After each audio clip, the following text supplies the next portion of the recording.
Hello, everyone, and welcome again to Reset with Coach Lowe. I apologize. I am not in my normal taping environment, but I am traveling and I did not want to miss you today. So happy Sunday, everyone, and welcome. This is the final day of the relationship segment, and it's just been delightful. It's been really delightful to talk to you all. And it's hard to look up here in this camera. So if you see my eyes moving everywhere, please forgive me. But I'm just really I'm overwhelmed with all of the things that I want to talk through about relationships, but relationships can be very difficult. And so it doesn't matter what kind of relationship you might find yourself in. Some of these principles that I will share are transferable and others not so much. But today I just want to talk about three little points that I want to make as it relates to the dating relationship once again. And like I said, some of the thoughts will be transferable. But I just wanted to share this experience that I had before. As I was thinking through this whole relationship thing, I started thinking about the importance of knowing your value.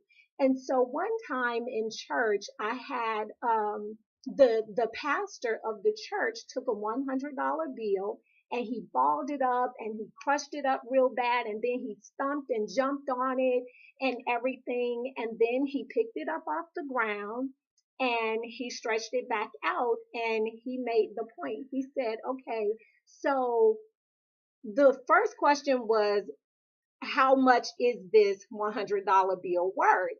And as we transfer goods for our money, then what somebody is willing to pay for something says what its value really is. But if you have $100 bill, then it's worth $100. You can spend $100. You cannot spend $101. You can spend $99.99, but you cannot spend over what it is worth.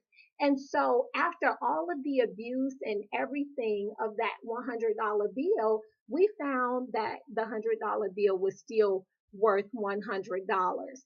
And so I would like to liken that to the dating relationship. Sometime in dating, we encounter people that are not well balanced. They lack the ability to encourage and uplift other people. And so sometimes when people don't have their way in relationships, they can use very demeaning words, and they will say phrases like, "Well, you ain't nothing anyway," or "I didn't need you," or "I don't want you anyway," or "Nobody will ever want you."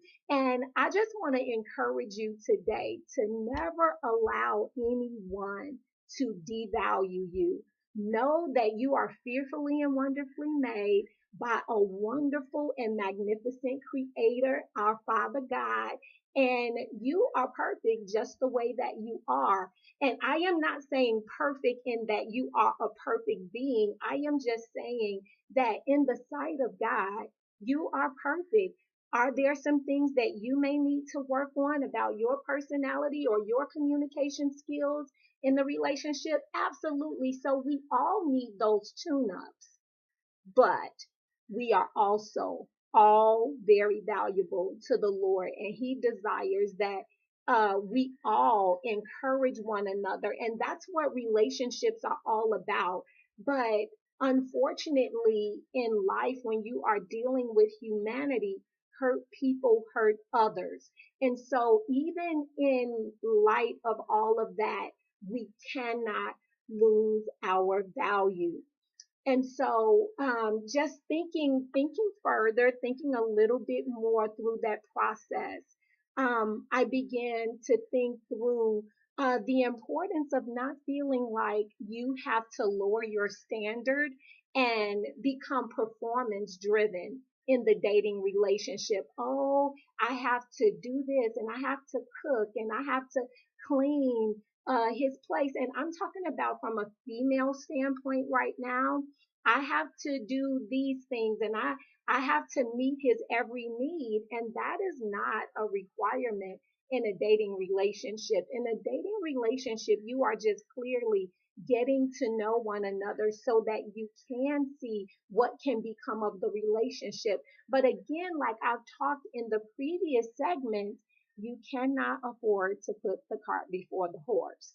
And so sometimes when we make those decisions to go ahead and meet the sexual needs of the male or the woman that we are in relationship with, and even for those who have homosexual relationships, that even in that, it is all out of order. So whomever it is that you're trying to please, make sure that you are not basing everything on performing so that you find yourself being accepted by that other person. Now, I think that it's important for us to show up as our unique self, who we are, how we do things, because eventually people are going to find out who we are.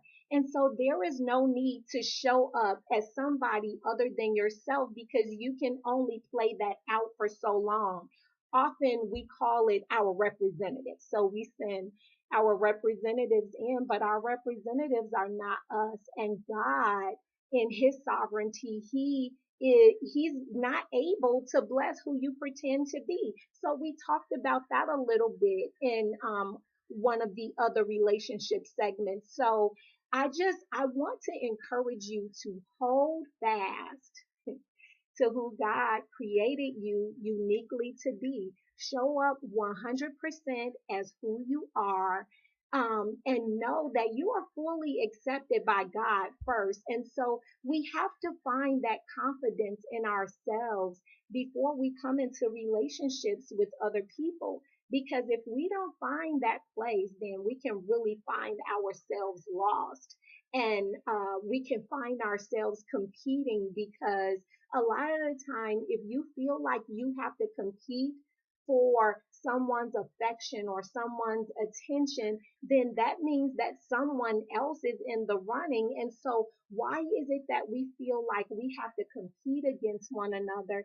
I don't think that it's necessary, because if this person is for you, I just believe that if this person is for you, then God is going to do something really unique in that relationship. Let me add this, that is, if He is the foundation of the relationship. So, if God be the foundation of the relationship, nobody else can get the blessings, or the blessings from the person, that the blessing of the person that God has in store for you. So make sure that you are being extremely confident about your being valued, that you realize that you're valuable. And then second, let's not perform to find acceptance in other people. And then finally, I just wanted to just kind of talk through some of those non-negotiables. We go into relationships sometimes and we won't talk about the hard stuff. We won't talk about the things that we just will not tolerate.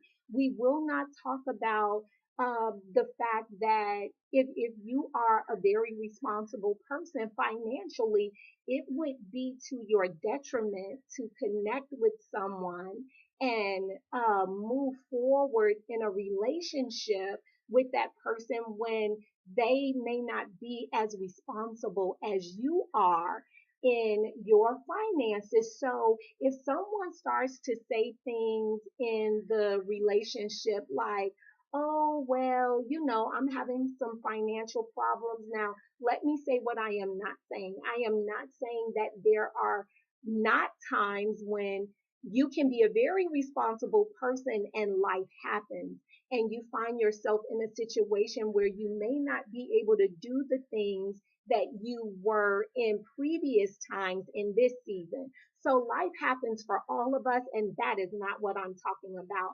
However, what I am talking about is someone who is continuously irresponsible with finances.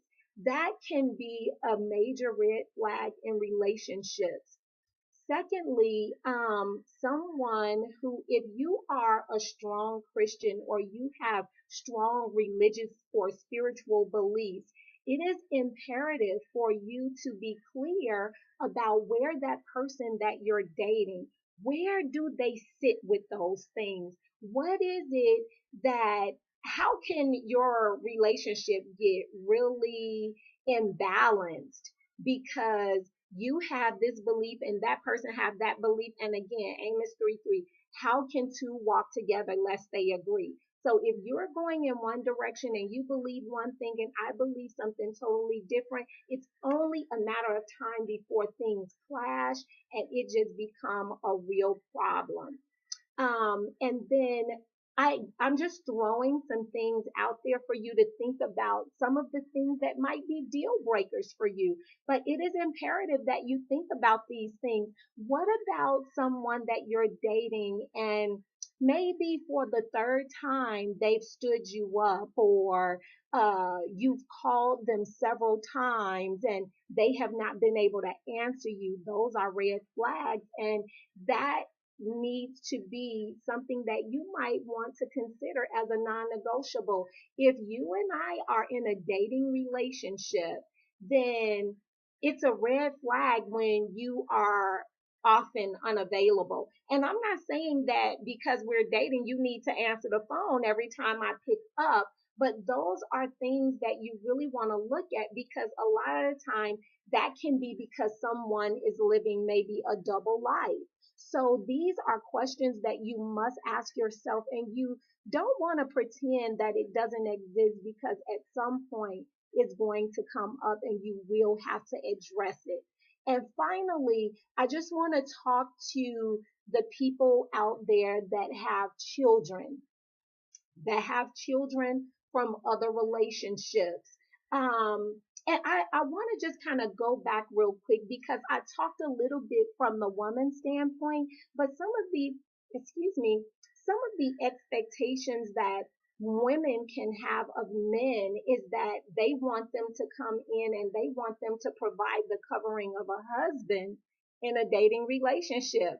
Impossible, should not be expected, and it could really cause problems in that relationship. So, every time you find yourself needing something and you're not able to do it for yourself, that you're calling on this person consistently, whether it is financially, whether it is to come and fix something, whatever the case may be, what you don't want to do is send the message that you're needy. You don't want to always need somebody else all the time. Find another way. Use, ask someone else, but it should not always be that person that you're relying on, that you're dating, unless they have said to you that, hey, if if you want some help with this, then let me know, I'd be glad to help. It's one thing for a person to extend kindness to you. It is another thing for you to set an expectation that because we have this thing that we're saying we're dating, that now I feel like you need to pay my rent, or you need to get my hair done, or you need to, whatever it is the expectation is. So I wanted to go back to that, because that is a twofold circumstance where women can be demanding in a dating relationship, and so can men. And maybe demanding is not the right word, but just setting false expectations for one another in a dating relationship. And so, wanting to get back to that last point about people who are in dating relationships, if you are single with no children, it can be very difficult for you to sometime come into a relationship with someone that has children, or they have children with several different uh people that they co-parent children with. That can be challenging, and that can also be a red flag in a relationship, because it may show that this person is irresponsible in the way that they do life. It could show that they keep choosing the wrong person, and in choosing the wrong person, you have to take some introspective responsibility and take a look within. What is going on in me that I continue to choose this same person over and over again? And then I have a child, and then I'm moving on to the next.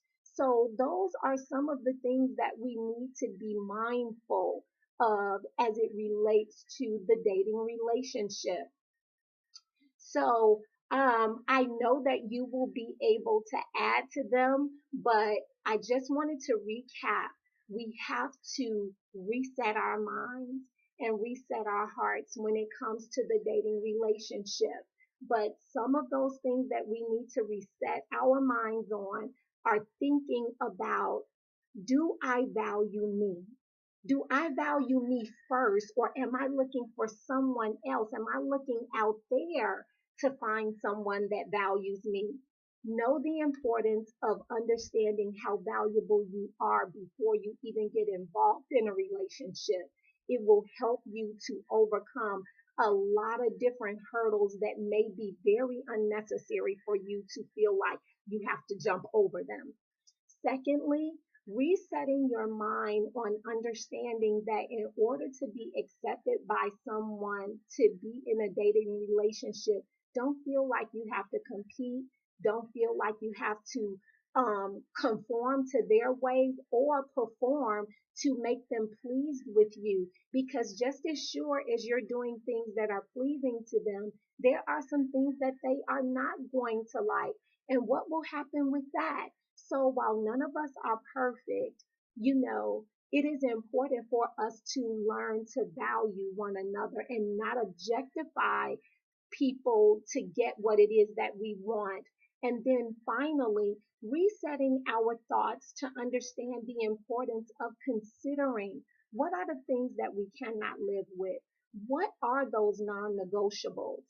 Think about those things. You have to learn how to reset your thoughts ahead of the game. If you only think about these things as you look back on the decisions that you made, then it makes it very difficult for you to continue to have forward moving progress. So it is me again, Coach Lowe with Reset, and I hope that something I said will stand out to you and will be helpful not only to you, but as you're having girlfriend time, or as your dude or your brother or your son even might be calling you on the phone and saying, hey, this is what's going on. What do you think? I hope that this is something that you will find valuable to share with them, just little bite piece nuggets that you can share with others. Please feel free to share this video with others as that might be dating, and as they are going through the dating process, these may be things that you might find valuable in helping them through their process, or even if it's you and you're the one that is in the dating relationship. um, I hope that it's valuable to you. So thanks again for sharing a couple of minutes this Sunday with me. Have a phenomenal week. I hope that it is great. And I look forward to seeing you once again next week on Friday through Sunday at 6 o'clock on Reset with Coach Lowe. Make it a great week. Have a good one. Bye bye.